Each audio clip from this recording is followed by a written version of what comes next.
Photos reflecting ahead of tomorrow are a team of urban search and rescue responders. They were some of the first people to arrive at Ground Zero after the towers collapsed. As members of Massachusetts Task Force 1, they'd responded to plenty of disasters over the years. But as they barreled toward New York City in old military vehicles with no FM radios or cell phones, no one had any idea what to expect. Everything started to become monochromatic gray. Everything was the same color, and as we got further in, it got deeper, almost like snow. Kind of take a deep swallow knowing that what you're going into and what you're faced with. For 8 days with no sleep, the task force worked in coordination with New York City authorities. And while the unit has moved forward, they say they have taken lessons home but can never forget their time at Ground Zero. Back in Arizona, as the terrible images played on TV screens across the country, a group of wildland firefighters were about to get a call to go help out with the unthinkable. Walking the site, you did not see anything solid other than steel or clothing. But everything else just pulverized. Flashbacks come back for retired Northwest Fire Battalion Chief Duggar Hughes. When the second plane hit, I told my wife, well, we're gone. And she says, what do you mean? And I was a member of a Type 1 incident management team. There's 16 in the country.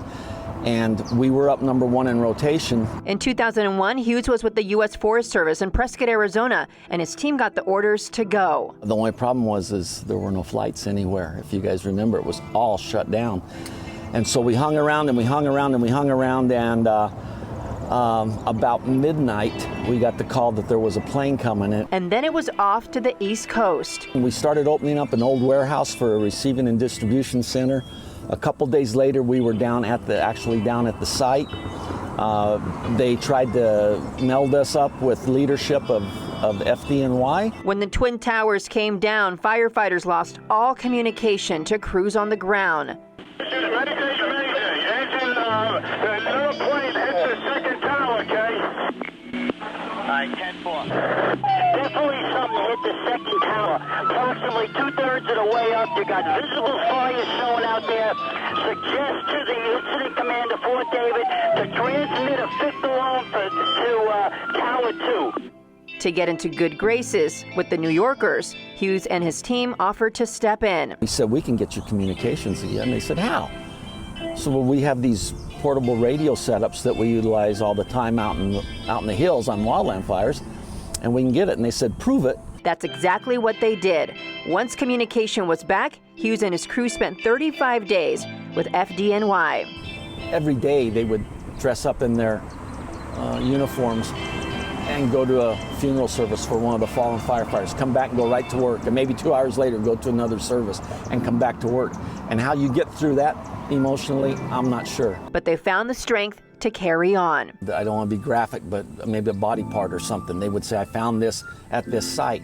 Every evening, we would come along and pick up that information and then take it back to our instant command post in Duane Street. Hughes tells me walking the site was ungodly, but when tragedies happen, it's important to remember.